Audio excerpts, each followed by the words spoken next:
Iniciamos mais um Elgue Você, o nosso programa sempre com muita informação e conteúdo com credibilidade. O nosso programa de hoje está mais que especial, deem uma olhadinha. Eu mexo com agenciamento artístico, faço gestão de carreira artística, faço criação de conteúdo criativo também para internet, né?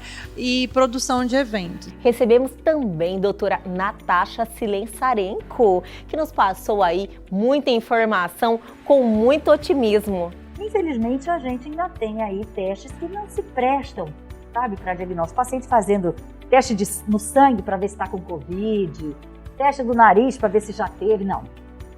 Teste do nariz é para quem está com sintoma. Teste do sangue é para quem já teve. Fique aqui comigo que o Elgue Você está apenas começando.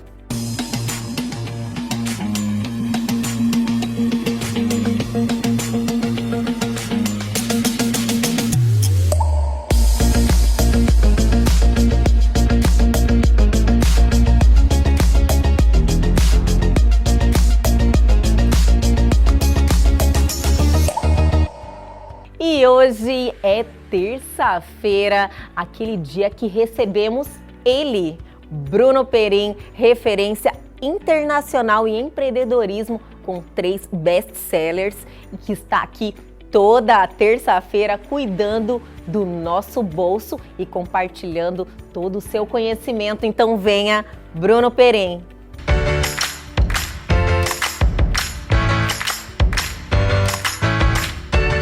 Olá pessoal do programa Elgue Você, mais uma vez trocando ideia aqui com você sobre o seu dinheiro no bolso, dicas rápidas, dicas bem bacanas de empreendedorismo que fazem muita diferença no seu dia a dia. Quanto é o tempo certo de fazer um planejamento? Ou seja, de quanto tempo deve ter o seu planejamento? Isso é uma questão muito simples que algumas pessoas se fazem e ela é muito importante. Por quê? Porque de acordo com o tempo que você define seu planejamento, muito você pode deixar de executar, ou você consegue fazer pouco, ou se atrapalha. Então hoje, a melhor dica que existe é você fazer um planejamento de 3 meses. Por que um planejamento de 3 meses? Cara, porque é tempo suficiente para você realmente construir algo, entregar algo impactante, fazer uma diferença e também não é tão longo para você poder esquecer. Muitas vezes as pessoas vão lá e fazem um planejamento de 1 ano, mas como é só daqui a 1 ano, elas, daqui a pouco eu começo, daqui a pouco eu faço. E a maior parte deles são esquecidos. Cara, mais de 95% deles são esquecidos. Agora, quando você tem 3 meses, você começou a fazer e logo ali já tá no final. Então você tá sempre num gás muito bacana para realmente conseguir entregar. Então essa dica aqui é uma dica de ouro. Faça o seu planejamento por cada 3 meses. Mas Bru, eu tô fazendo ele mensal. Cara, é melhor fazer em 3 meses. Por que não mensal? Porque o mensal ele é muito rápido, não dá tempo de você parar, analisar e construir adequadamente. Porque, cara, o mês já começou, você já tá quase ali terminando e quando terminou você já vai pro próximo, então você não tem o tempo suficiente para fazer essa análise.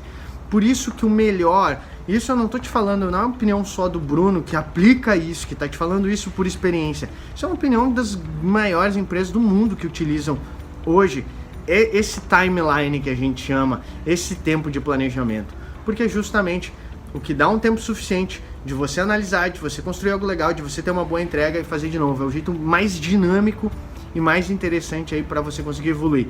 3 meses é o ideal, 4 meses também dá para ser. Eu não faria diferente disso e aqui é uma dica bem bacana para você, muito simples, mas que faz uma grande diferença.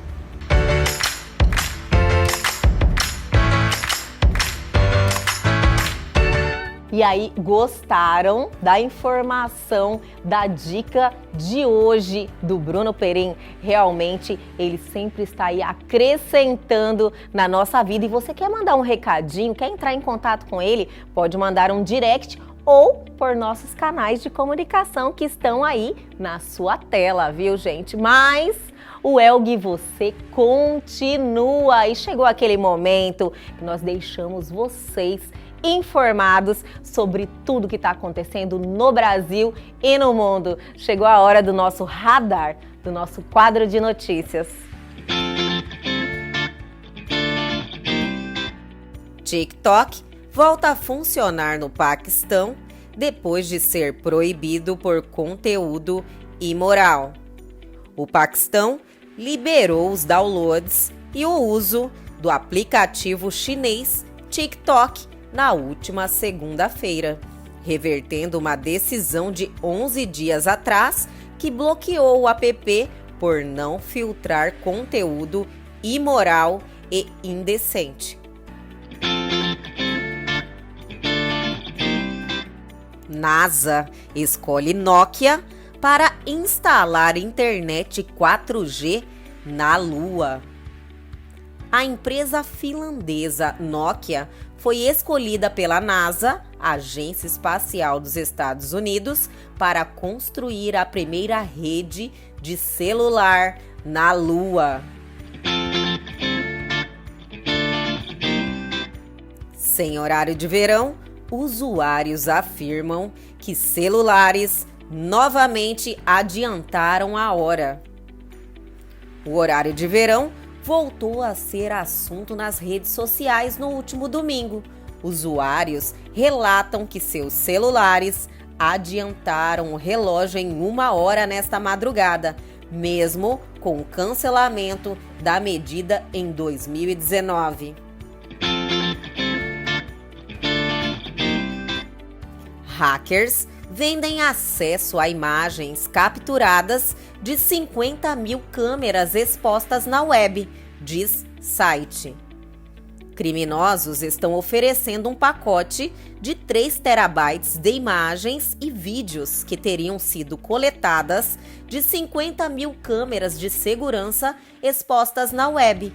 O grupo estaria cobrando uma taxa única de $150, cerca de R$850, pelo acesso e oferecendo 4.000 imagens em uma amostra grátis. Famosos e empresários caem em golpe de aplicativo de mensagens. Um crime que não poupa ninguém. Empresários ricos, médicos importantes e até celebridades estão entre as vítimas de um golpe que começa com algumas trocas de mensagens. Sem sair de casa, os criminosos movimentam milhões de reais em dinheiro, se passando por pessoas próximas e convencendo as vítimas a fazer transferências bancárias. E aí, estão por dentro de tudo, já informados? Esse quadro de notícias sempre está aí trazendo as notícias mais quentes, tudo que acabou de acontecer e está bombando. Mas o Elga e você só está começando, só está esquentando. Fique aqui comigo que a gente já volta com uma entrevista assim sensacional.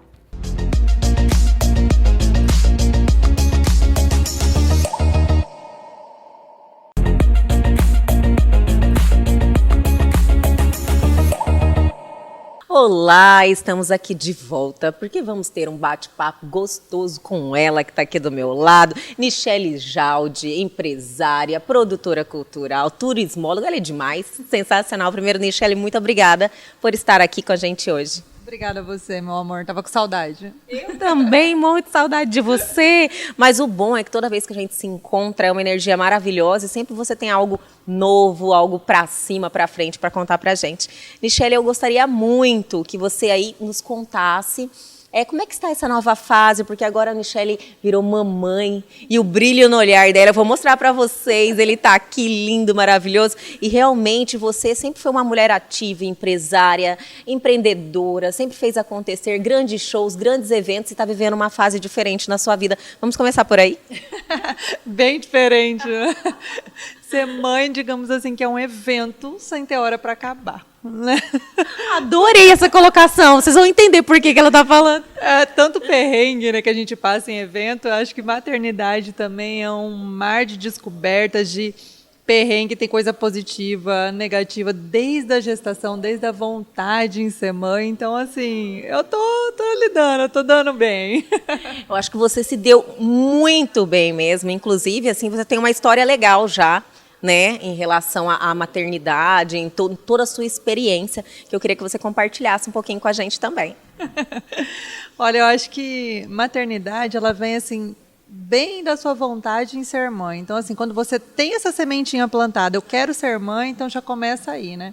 Então, eu tive muitos problemas para tentar engravidar, para conseguir engravidar, e graças a Deus, Deus, assim, abençoou meu ventre e falou, filha, vai dar certo. Eu fiz até um testemunho lindo, deixei no meu Instagram, quem tiver oportunidade um dia vai lá e vê, que é para ajudar muitas mães que têm vontade, tem uma dificuldade aqui e deixa de fazer um exame, não vai atrás, busca, que é muito bom o resultado. Realmente, gente, vale a pena entrar lá e olhar o testemunho da Nichelle, que é realmente emocionante. Mas, Nichelle, você tem muita história aqui em Cuiabá, Mato Grosso, né? Porque não é só Cuiabá, você é produtora de eventos, fez muita coisa aqui, foi promoter, tá na nossa época do Canela Fina, que eu também quero contar para vocês. Nós fizemos aí uma época marcante no Canela Fina, que dá saudade, não dá? Dá saudade hoje, né? Eu olho assim para o Canela, me lembra Eliseu, que é o cara da noite aqui de Cuiabá, desde a época do Transas, né? E eu admiro ele pra caramba. Então, assim, Canela Fina foi um divisor de águas da minha vida. E eu gostei muito, foi uma experiência muito boa. Tivemos uma amizade linda lá, ainda mantemos até hoje, Rita, né, Marielle, todo mundo. Foi muito legal. É uma fase muito legal da nossa vida, ficou história e deixou saudade. E nós duas ainda levamos isso pra frente, né? Não saiu da nossa vida. E como é que tá esse lado para você agora? Você é a empresária, dona da Seven. Como é que está esse momento? Você pensa em voltar para os eventos? Você está focada mais em construção de carreira de artista? Como é que está esse momento da Nichelle?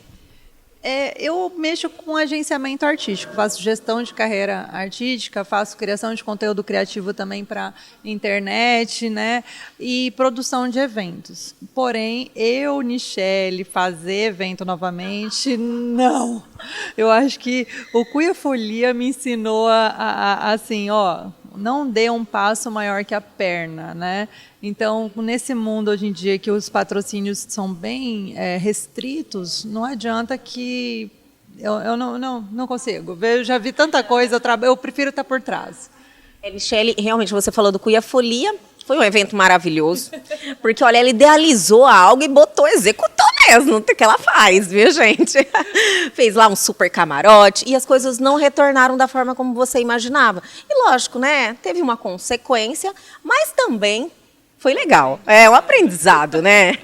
É muita imaturidade, né? Por exemplo, você vai querer fazer um evento, você tem que colocar tudo na ponta do lápis, né? E calcular. É como se fosse uma empresa que você vai fazer um plano de negócio. E, na época, eu era muito nova, eu tinha 17, 18 anos, fazendo as coisas, assim. E a gente sonhava, ia para Salvador, eu fui 7 vezes para Salvador, e eu chegava, não, vou fazer o camarote igualzinho. Quantas pessoas vão ver? Acho que vai dar 25 mil pessoas. Mandava fazer 25 mil abadá. Não! O evento foi para 8, entendeu? Então, assim, essa perca de dinheiro aí, né? Então, assim, foi muita vazão de dinheiro. No terceiro ano foi um prejuízo tremendo. Os 2 primeiros foi bem legal o lucro, mas não faço mais eventos, só produzo. É verdade, mas produz muito bem. Inclusive, gente, a Nichelle, ela tem um segmento que eu tenho certeza que vocês vão ter muita curiosidade, querer perguntar muita coisa para ela. Ela que faz os camarins dos artistas, dos grandes shows. Como é que é isso? Muita gente deve falar, Nichelle, eu quero lá ver Gustavo Lima. Eu mesmo sou que perturbo. Nichelle, eu quero sorteio. Sofre bastante assédio, né? Tem o assédio da imprensa, que é legal, né, dessa parte, é totalmente controlável, mas tem um assédio de fãs. Esse aí é complicado, assim, cada perrengue que a gente passa, né? Então, quando eu faço produção de eventos, tudo que diz respeito ao artista, que é palco para trás, aí eu fico responsável, inclusive os camarins, né?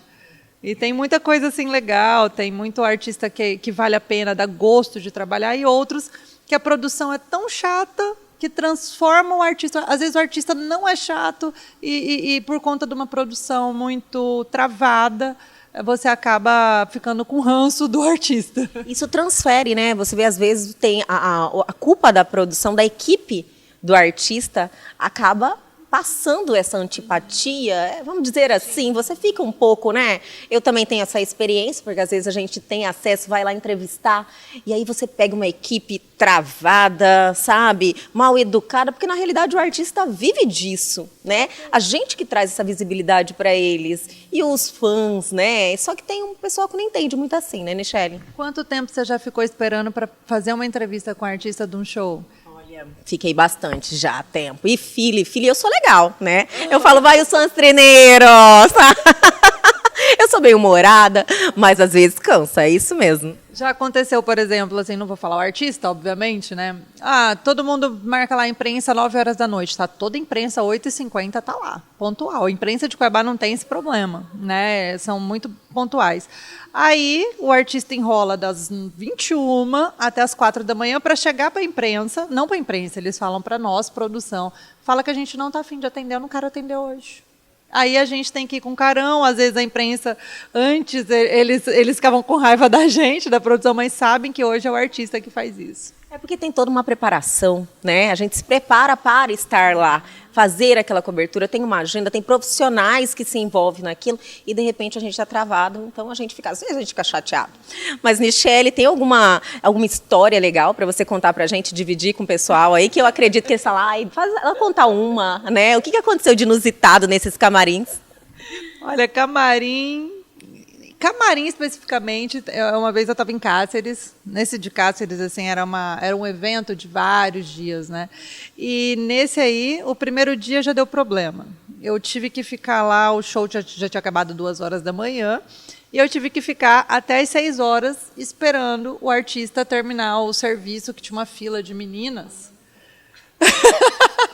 Ele namorar, a gente só escutava o barulho, né? Naquela lata do camarim, constrangedor. Meu Deus do céu, constrangedor.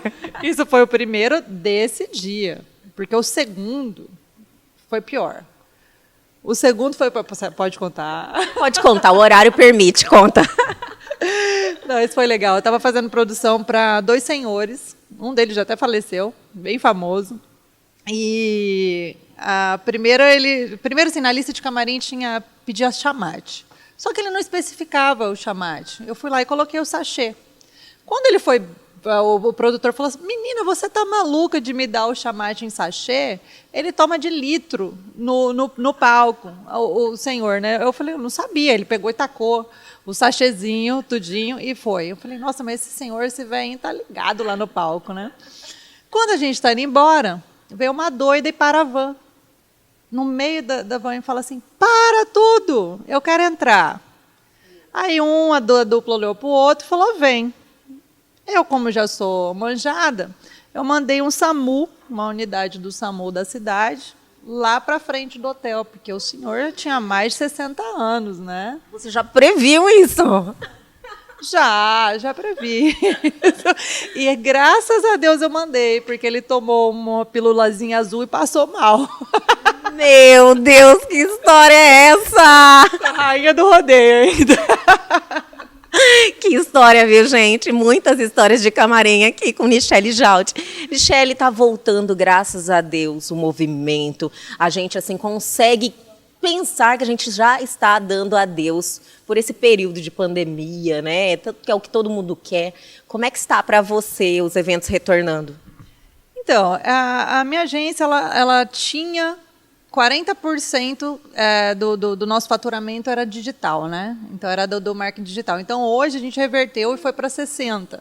Então, a gente conseguiu fazer isso, né? Eu sou uma das poucas, por exemplo, que ainda ficou, porque teve muito CNPJ que não aguentou, né? Que se perdeu e fechou.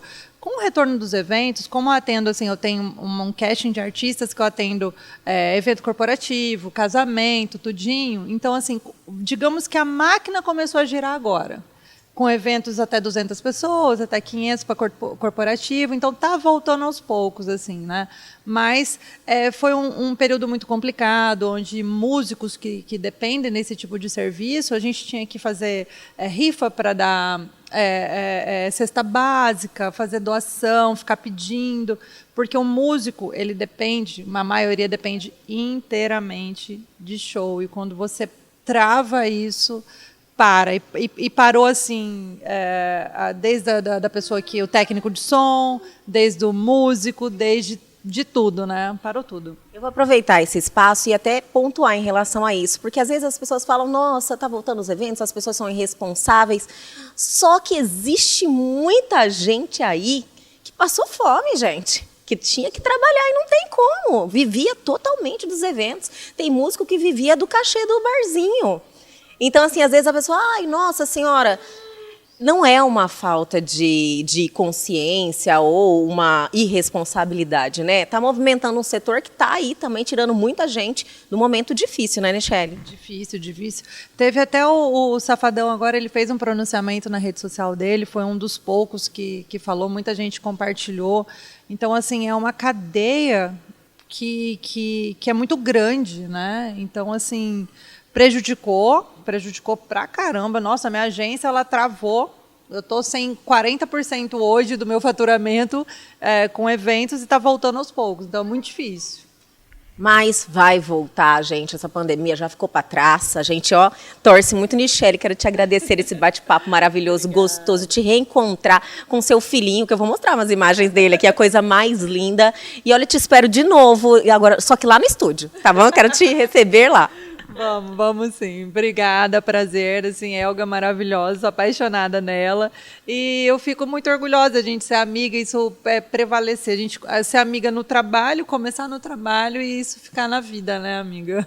Obrigada. Obrigada mesmo. É tão bom poder beijar, viu, gente? Fiquem aqui com a gente, que o Elga e você continua. A gente já volta.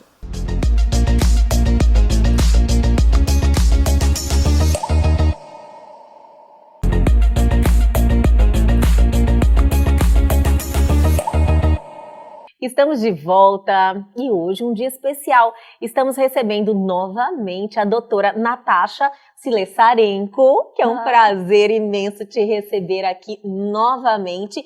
E num momento assim, com mais otimismo, né, doutora Natasha? Ai, Elga, com certeza é outro momento, são outros tempos. O prazer é imenso meu de voltar aqui. Eu estava falando agora há pouco, como é gostosa a energia daqui, a sua energia. Você é muito...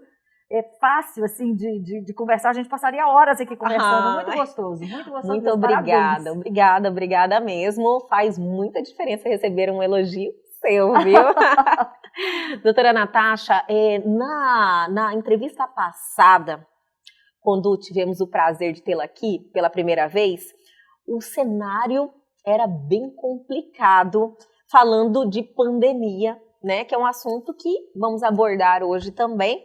Então, a gente estava num momento de muito medo, muito do desconhecido, era tudo muito desconhecido, tudo muito instável, né? E hoje eu posso falar, pelo que eu ando vendo, e a senhora pode nos falar assim com mais propriedade, que os tempos são outros, né? Um cenário mais otimista.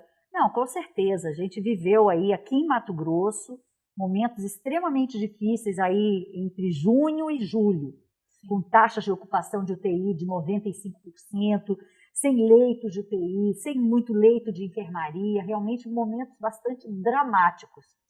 Esses momentos, graças a Deus, como toda infecção, especialmente as infecções virais, eles funcionam assim, né? Eles têm um pico e depois eles vão diminuindo. Graças a Deus passou. Nós não podemos ainda dizer que estamos livres, que o Covid acabou de jeito nenhum, Elga. É importante que toda a população esteja consciente de que ainda não estamos livres do Covid.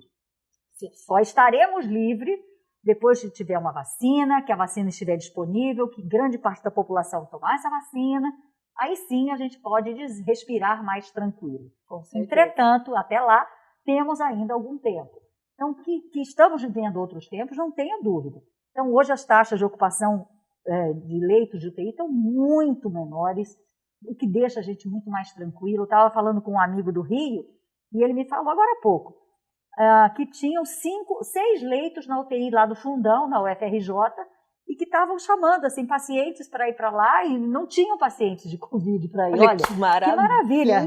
Isso agora, questão de 1 hora atrás. Então, realmente, isso faz com que a gente respire com maior tranquilidade. Aqui no Mato Grosso mesmo. Ontem eu fui visitar uma amiga que estava na UTI, e a UTI ali já teve... acho que eram 90 vagas só para Covid. Nossa. E hoje tem 16 pacientes com Covid. Então, realmente, é possível, você mesmo como uma cidadã, Sim. percebe que está diminuindo. Realmente está. A gente Com só tem que certeza. tomar cuidado, porque a gente está vendo que na Europa os casos voltaram a aumentar. No Amazonas a gente já teve um aumento do Teve número essa de casos. experiência. Aqui isso. no Rio de Janeiro e São Paulo também teve um pouquinho de aumento. Mas a impressão realmente que a gente tem é que não... A impressão... Não viveremos uma segunda onda, não viveremos uma aí... infestação Não, novamente, não, né? Não acredito As nisso. pessoas ainda, devido a essa experiência que vivemos, que foi algo traumático, que muita gente não imaginou que chegaria àquele nível, né? Até mesmo porque ninguém imaginou que iríamos viver uma pandemia. As pessoas se sentem ainda bastante intimidadas com a Covid, com a doença, com a pandemia, tem esse temor de voltar uma reinfecção, né? Uma infestação novamente, né? Assim que se fala. Mas o que eu vejo que talvez, será que seria que muitas pessoas também já pegaram? Também existe agora um momento que os profissionais, os médicos estão sabendo lidar melhor com a doença, estão tendo mais conhecimento. Pode-se dizer que seja por isso aí que a gente está vivendo uma tranquilidade? Elga, eu acho que é um pouquinho de cada coisa. Um pouquinho de cada coisa. Eu sempre digo que nós somos abençoados por Deus. Por quê? Imagine se a pandemia começasse pelo Brasil, como foi na China, ou como começou na China. A gente teve a experiência da China, depois a China passou para a Europa para os Estados Unidos e aí chegou aqui. Então a gente teve aí um momento de aprender com o que eles tinham de experiência. Sim. Isso para a gente eu tenho certeza que foi fundamental, porque nós somos um país pobre, nós somos um país em desenvolvimento, nós somos um país que não temos infraestrutura hospitalar adequada para atender toda essa população, nós não temos condições sanitárias. Então, quando você fala, vamos fazer o isolamento social, numa casa, numa comunidade, moram 10, 15 pessoas em 2 cômodos. Como fazer isso? Se as pessoas elas saem, vendem um almoço para ganhar a janta. Como é que faz? Como é que a gente pode fazer isolamento social? Então, eu acho que realmente nós aprendemos muito. Então, o fato de ter acontecido antes em outros países, isso fez com que o brasileiro, quando chegasse aqui, os médicos já tivessem um pouco mais de manejo. Tem que entrar droga rapidamente com as medicações para a primeira fase, corticoide na fase inflamatória, em altas doses, anticoagular. É uma doença trombótica, é uma doença que dá trombo. Então, anticoagulação plena. Então, tudo isso foram conhecimentos que já chegaram prontos para nós. Sim. Então, isso eu acho que realmente ajudou muito. Segundo, é esse ponto também. Muita gente já pegou. Já pegou, né? E ao pegar, você cria anticorpos, ou mesmo que não crie anticorpos, você tem outro tipo de imunidade, que é a chamada imunidade celular, que não dá para medir pelos exames, mas que garante que você não pegue de novo, ou que você pegue uma doença mais branda, ao ter bastante nível de anticorpos na população, ou ter imunidade do tipo celular, o vírus ele não consegue se disseminar muito. E aí, então, essa é a grande sacada de ter a chamada imunidade de rebanho, é quando o vírus diminui a circulação do vírus. Então, eu acho que tem um pouquinho de cada coisa aí acontecendo. Sem sombra de dúvidas, as medidas preventivas de uso de máscara, distanciamento social, não ter aglomerações, a higiene frequente das mãos, o uso do álcool gel, a etiqueta respiratória, sempre vai tossir ou espirrar, usar o cotovelo. E outra coisa muito importante, o brasileiro tem essa coisa de... Alguma vez você já foi trabalhar com dor de cabeça? Sempre. Várias vezes. Várias. É dor natural, de cabeça, né? Dor de cabeça não é doença, dor de garganta não é doença, nariz escorrendo não é doença, até com febre. Sim, Então, assim, a gente certeza. precisa se conscientizar, especialmente as mães, as crianças, né? Que não dá para ir para a escola com febre, não dá para ir para a escola com o nariz escorrendo, não dá para ir para a escola passando mal. E isso realmente eu acho que é uma mudança de postura e de cultura. Isso mesmo, doutora. Eu acho que um pouquinho de cada uma dessas coisas justificam aí. Então, a gente está aí numa situação um pouco melhor. Foi um ensinamento, né, que Sem tivemos dúvida. de costumes, que antes realmente, você falou uma coisa assim, que dor de cabeça, febre, você tá com dor no corpo. Imagina, você não sabe nem o que você tem. Não, você vai trabalhar, você vai pra escola, os pais mandam numa boa. Isso não aí pode. Era natural. Nesse momento, realmente, a gente deve evitar. E a higiene também, né? Exatamente. Lavar Todo muito as mundo mãos. se preocupou mais. Virou agora um costume. O que é muito bom, né? Maravilhoso. Isso é um hábito maravilhoso. Você lavar as mãos, estar sempre com as mãos limpas, usar bastante álcool gel. E tem mais. Nós, latinos, somos muito calorosos. Gostamos de abraçar, de beijar, de estar junto, de toque. Não é momento ainda, né? Não. Então, assim, a gente tem aí já tem uma flexibilização maior, não tenha dúvida. As escolas já começaram, né? A retornar, ainda naquele esquema. Vai uma parte dos alunos num dia, vai outra parte no outro. Distanciamento social, uso de máscara, muita água e sabão, lavagem das superfícies, né? Com compostos à base de álcool. N produtos que lançaram também, né, doutora? Muito! O que mais teve aí nesse mercado tem produto contra a Covid, né? Produto contra a Covid e exame, né? Esses testes rápidos que, olha, vou te contar, dão muita dor de cabeça para o médico e para o paciente, né? Então, a gente tem que ter muita cautela na hora vou fazer um teste. Tenha parcimônia, discuta com seu médico qual teste fazer, aonde fazer, para realmente não pagar aí por uma coisa que não presta para nada. E ainda, esse problema ainda está acontecendo, doutora? Olha, Elga, dos exames? Infelizmente, dos testes? Assim, então, os testes hoje são muito disponíveis. Hoje, sim. Assim... Que antes era falta, né? Não tinha, não demorava tinha. o resultado. Exatamente, porque era uma doença nova. Sim. Não tinha ainda grandes produção em larga escala. Hoje isso acabou. Já realmente a gente pode dizer que não temos mais problema com a quantidade de testes. Agora, infelizmente, a gente ainda tem aí testes que não se prestam, sabe, para diagnóstico. Paciente fazendo teste no sangue para ver se está com Covid, teste do nariz para ver se já teve, não. Teste do nariz é para quem está com sintoma.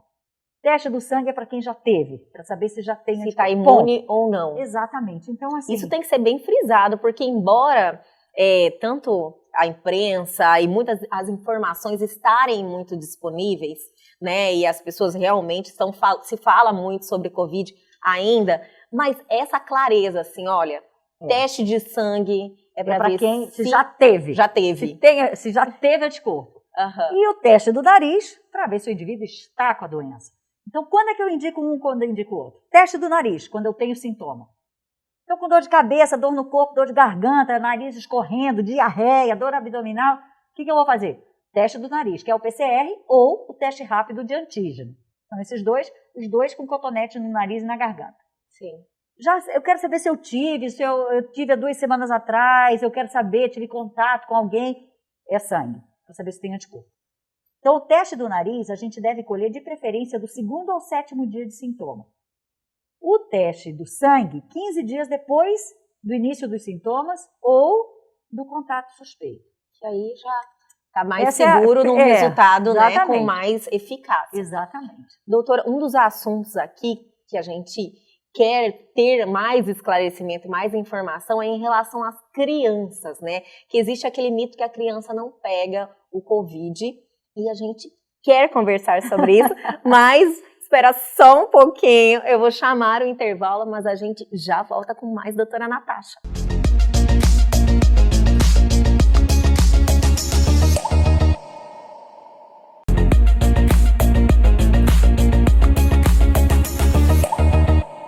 Estamos de volta e com uma visita ilustre, doutora Natasha Slessarenko, que está aí mais uma vez num momento muito melhor, né, doutora Natasha? Falando de coisa boa, né? Delicioso, é outro momento, hein, Elga? É um prazer de novo estar aqui com você, viu? Com certeza, o prazer é todo nosso. Finalizamos o bloco anterior falando desse mito aí em relação às crianças, né, doutora? Como é que funciona isso? Porque agora estamos aí voltando às aulas também. Então, as crianças, assim, foi algumas coisas muito interessantes essa pandemia nos ensinou sobre as crianças. Então, quando os primeiros casos foram detectados e que o mercado de Wuhan, na China, foi fechado ainda no dia 31 ou 1º de janeiro, 31 de dezembro de 2019, 1º de janeiro de 2020. Então, o mundo se alertou de que tinha algo novo na China. Né? E a partir daí, então, foi aquele desdobramento, que a gente já sabe, a doença se espalhou pelo mundo todo e chegou aqui no Brasil. O primeiro caso, a princípio, foi dia 26 de fevereiro. O primeiro caso no Brasil. Isso, mas as autoridades... Foi bem perto do carnaval ali, né? Um pouquinho depois, né? Uhum. A Fiocruz assegura que o vírus já estava aqui antes do carnaval. Que talvez já estivesse aqui. Mas o primeiro caso descrito, oficial, o primeiro caso oficial foi dia 26 de fevereiro. O que aconteceu, Elga? A primeira medida, fecham-se as creches e escolas. Pronto, então as crianças foram para dentro de casa. Presa lá desde então, sim, né? Exatamente. Então, com isso, realmente diminuiu muito a transmissão, porque criança, ela está dentro da escola, uma põe a mão na boca da outra, trocam de lanche. E existe muita aglomeração nas escolas, né? Especialmente... Contato, né, das crianças. Muito contato, especialmente entre as crianças menores, né? Então, as crianças foram para dentro de casa, o que fez com que essas crianças ficassem protegidas. Sim. Então, esse foi um ponto importantíssimo. Tanto as crianças quanto os adolescentes. Então, foram para dentro de casa, estavam mais protegidos. As séries, as grandes séries, seja a série chinesa, europeia, a série inglesa, a série americana, italiana, alemã, a série espanhola, todas realmente mostram crianças pouco afetadas nessa Covid, né? nessa pandemia. Então, mostravam aí casos variando aí entre 2% e 7% dos casos totais de Covid eram em crianças, tá? Dos testes positivos. Então, as crianças foram logo para dentro de casa, ficaram protegidas. As crianças, então, testavam pouco. Não tinha teste para fazer de todo mundo. Vai testar ainda, vai testar, né, criança que não é um grupo de risco, né? Então, ficaram dentro de casa, testavam pouco. E as grandes séries, então, mundiais, mostraram que as crianças giravam aí em torno de 2 a 5, no máximo 7% dos casos positivos nas grandes séries. Então, realmente parecia que as crianças não eram grandes transmissoras desse vírus, tá? Isso ia bem até mais ou menos final de julho, quando teve um estudo americano da Universidade de Boston, do Children's Hospital em Boston, que é tido como o maior e melhor hospital de pediatria do mundo. Eles fizeram um estudo lá que envolveu 444 crianças e consideraram crianças até 22 anos de idade. E o que eles faziam? A criança chegava com um sintoma, eles escolhiam o material e tal. E o que eles perceberam nesse estudo? Simplesmente eles perceberam, Elga, que as crianças, elas podem transmitir tanto quanto um adulto jovem. Elas podem ter quantidade de vírus tão altas quanto um adulto jovem internado. Nossa! Então, assim, aquela história de que criança não transmite, de que a criança não é real. A criança transmite, a criança tem muito vírus aqui na sua via aérea, no nariz, na boca, tá? Ela tem o vírus. Agora, uma coisa é certa, as crianças são mais assintomáticas do que os adultos. Ou criança seja, elas se manifestam... O organismo dela tá mais forte, né? Na verdade, assim, a gente não tem várias teorias. Quando tem várias teorias para explicar, geralmente é porque nenhuma convence. Então, a gente tem várias teorias. Quais seriam as teorias mais aceitas para as crianças, então, serem protegidas? Então, primeiro, o sistema imune dela. Sim. A criança toma muita vacina, né? O organismo, eu acho que já está mais preparado, mais atento. O sistema imune dessa criança está mais atento. Uhum. Então, isso é uma possibilidade. Outros já dizem que esse organismo estaria menos atento. Ele não tem uma resposta, a resposta hiperinflamatória que os adultos fazem na terceira fase, que é uma resposta gravíssima, que tem que ir para a UTI, que intuba. Sim. A primeira fase é a fase viral, a segunda fase é a fase inflamatória, a terceira fase é a hiperinflamatória. Então, as crianças não fariam essa hiperinflamatória porque elas não têm um sistema imune tão desenvolvido assim. Então, será que é porque ela tem um sistema imune bom ou será que ela tem um sistema imune menos desenvolvido? Fica, enfim, né? Sem saber. Então, isso é uma possibilidade. Segunda, a criança tem muita infecção pelo coronavírus. Existem 7 tipos de coronavírus. Nossa! 4 coronavírus foram descritos na década de 60, ou seja, são vírus habituais do nosso dia a dia. Esses 4 coronavírus são chamados de coronavírus endêmicos. São a segunda maior causa de resfriado comum entre as crianças. Então, é muito comum a criança já ter tido coronavírus. E aí eles teriam uma certa proteção para esse outro corona. Pode ser isso? Pode ser. Pode ser também, então, assim, existem aí algumas teorias, né? Outra, a criança teria menos receptor para esse vírus. A gente sabe, para que um vírus possa entrar e fazer a doença, ele precisa se ligar num negócio chamado receptor. Esse receptor é uma estrutura que fica na superfície da célula e que quando o vírus se liga é como um mecanismo de chave e fechadura, é exato, Conectou. preciso. Esse receptor é chamado, foi descoberto agora, né, assim, já tem desde o início do ano, se descobriu que o receptor mais importante para o vírus da Covid-19 é um receptor chamado receptor de enzima conversora de angiotensina 2. Oi. E que é presente assim, em muitos órgãos, tem muito no pulmão, por isso que ele acomete muito o pulmão, tem muito no intestino, por isso que dá quadros intestinais, mas a criança teria menos desses receptores. Entendeu? Então pode ser isso também que a criança tem menos sintoma, porque ela tem menos receptores de enzima conversora de angiotensina 2. Então, assim, existem várias teorias, mas né? o que é importante saber? Criança transmite sim. Criança pode ter o vírus e não ter sintoma e estar transmitindo. Então, assim, até julho a gente achava que a criança transmitia ou que transmitia pouco. Aí teve um artigo que disse que as crianças seriam uns super spreaders, seriam super espalhadoras. Aí veio outro dizendo não. Realmente teve esse movimento aí. Não, elas não são super espalhadoras, mas elas espalham. Elas têm o vírus e elas podem contaminar outras pessoas. Então, isso é fato, só que as crianças costumam ter menos sintomas do que os adultos. Então, é claro que quem tem menos sintoma transmite menos. Se eu tivesse aqui tossindo, Você está eu estou colocando para eliminando fora. aquele vírus, não é? Cada gotícula. Ah, tô de máscara, ok. Mas eu estaria colocando todos aqui em risco. Como eu não estou tossindo, a chance é menor. Mas existe, que eu posso aqui coçar meu nariz, botar a mão aqui, enfim. Isso se eu tivesse com o vírus. Graças a Deus não estou. Mas é isso, gente. É importante que se saiba. Criança transmite, tem menos sintomas, mas a criança transmite. E essa volta às aulas, então? A volta às aulas. E essa volta às aulas agora, com essas crianças, então, nessa interação, né? Isso é importante, né, minha gente? A gente precisa, assim... nós estamos vivendo um momento, realmente, de um certo maior controle. Tá? Não temos controle absoluto. A gente sente essa sensação, claro, né, doutora? E essa sensação é real, tá? É uma sensação objetiva. A gente vê o número de casos diminuiu, o número de óbitos diminuiu, o número de casos novos diminuiu, o número de pacientes positivos diminuiu. Então, o CDC, que é o maior órgão que estuda doenças infecciosas no mundo, tem CDC nos Estados Unidos, que foi o primeiro CDC de Atlanta, nos Estados Unidos, que é o Center for Disease Control. Tem o CDC da China, tem o CDC da Europa, tem o CDC do Japão, enfim.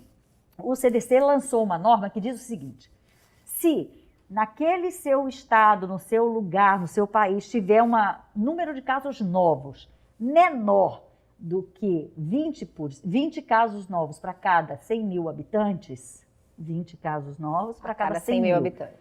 Então, você está com uma situação de baixo risco de transmissão se voltar às aulas. Então, se usa isso. Então, ele tem lá a coloração verde, um verde mais escuro, amarelo e vermelho. Então, que é o que as pessoas estão se baseando, exatamente. Né? Então, se a taxa de transmissão, se o número de casos novos por cada 100 mil habitantes estiver menor do que 20, existe um baixo risco de levar essa criança para a escola. Mas é claro que os pais a decisão deve ser compartilhada entre o pai, a escola, a comunidade escolar, e o próprio adolescente. Então é importante, uma criança maior, não vou perguntar para uma criança de 2 anos se ele quer voltar para a escola. Você vai... Não, às vezes você até conversa com algumas crianças, falam, não aguenta mais ficar em casa, quer voltar em casa com um coleguinha. Mas os pais ainda se sentem bastante inseguros. Então, assim, eu acho que é importante essa socialização. Escola não é só um lugar de aprender. Escola é lugar de se socializar, de fazer amizades, de passar bons momentos, mas a gente tem que fazer isso com segurança e com responsabilidade. Com toda certeza. Então, assim, eu participei aí de algumas escolas, lá do Toque de Mãe, da escola do Colégio Notre Dame, que é meu colégio do coração. Eu participei da elaboração lá de um documento de como fazer com que a escola tenha essas ferramentas e instrumentos de maior segurança. Então, aumentar o número de pias com sabonete, colocar álcool gel à disposição, medir a temperatura dessas crianças ao entrar, fazer esse sistema assim, segunda, quarta e sexta vai um número X de crianças naquela semana. Tipo um revezamento. Terça e quinta na outra. Não pode ter aquele mesmo número de crianças da sala, entendeu? E tá fazendo isso de maneira, muitas atividades ao ar livre.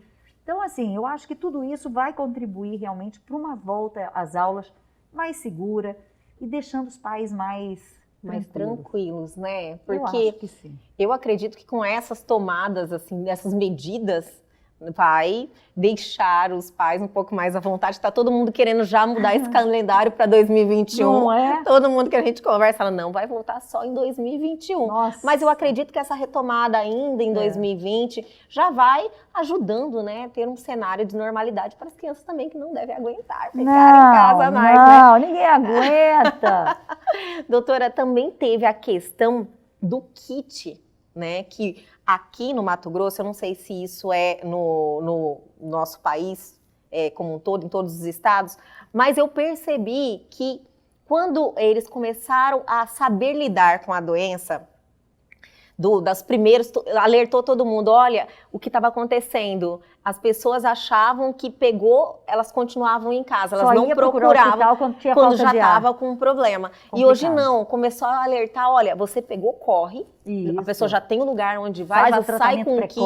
Isso aí também foi uma medida que deu certo, né? Excepcional. Eu acho que terem criado aquele sistema lá na Arena Pantanal foi sensacional. Eu percebi que depois daquilo eu senti uma melhora. Não, com certeza. Ali o paciente tinha acesso a fazer exame, tinha acesso a fazer consulta, tinha acesso a medicamento. Foi sensacional. Parabéns ao Gilberto, secretário de Saúde, ao Mauro Mendes, que tocou esse projeto, a todos os médicos que estão à frente desse projeto. Aliás, domingo agora é dia do médico. Domingo agora, já vou te dar os parabéns. 18 de outubro. E realmente, assim, sem sombra de dúvidas, nós médicos, junto com os enfermeiros, os maqueiros, os técnicos de enfermagem, o pessoal de limpeza, todo esse pessoal da linha de frente ali de um hospital, de uma clínica, de um posto de saúde, somos realmente muito heróis, viu? Porque no medo, na insegurança, naquele desespero de saber o que iria fazer, como agir, como fazer. Gente, vamos nos proteger, porque a nossa missão é essa, é estar lá para ajudar as pessoas. Até arrepiei, eu senti a energia. Nossa, é isso mesmo. Mas nós médicos não podíamos nos acovardar. Sim. Como fechar uma clínica? Como? Não pode. A gente tem que estar lá, na linha de frente, ajudando o paciente, dando segurança. Apesar do nosso medo, da nossa insegurança, imagine o que fosse, como seria essa pandemia se a gente não tivesse o SUS. Com certeza. Meu Deus, podia ser dramático. Então, assim, o SUS realmente tem os seus defeitos, mas tem, assim, muita coisa boa. Se não fosse o SUS, a gente realmente estaria aí numa situação muito pior, com muito mais mortos. Morreram muitos. Hoje no Brasil estão mais de 150 mil mortos por causa da Covid-19. Meu Deus do céu, só em Mato Grosso, 4 mil, né? Muita gente. Muita gente, sempre muitos você vai médicos. Conversando, tem um caso ou outro, olha, perdi alguém próximo. Todo mundo conhece alguém que faleceu de Covid-19, mas graças a Deus estamos aqui, conseguimos aí superar, ainda não chegamos do outro lado do rio, né? Eu falo assim, isso é uma travessia. Isso. Não chegamos do outro lado. Nós já estamos vendo a margem ali, né, doutora? E assim, tudo isso veio para mexer um pouco com a gente, né? Não é possível ter esse vírus. Eu não acredito nessa teoria da conspiração que foi um vírus fabricado, que foi um vírus... Eu não acredito em nada disso. Sim. Mas a gente precisa aprender com essa pandemia, sabe? Mais do que aprender a tratar, do que aprender a lidar com o paciente assim, mas a gente tem que tirar valores de vida disso, de compaixão, de amor ao próximo, de empatia, se botar no lugar do outro, de fazer mais pelo outro. Ainda mais nós que estamos na área da saúde, temos essa obrigação. Quem está na área da saúde tem que ter essa vocação, tem esse o dom. Compromisso, né? É na hora lá do juramento, Não isso é? Na hora que a gente jura, prometo que ao exercer a arte de curar, Mostrar-me-ei sempre fiel aos preceitos da igualdade, da liberdade e da ciência. E é bem isso aí, Eu fui doutora. oradora da minha Olha turma só. há 30 anos atrás.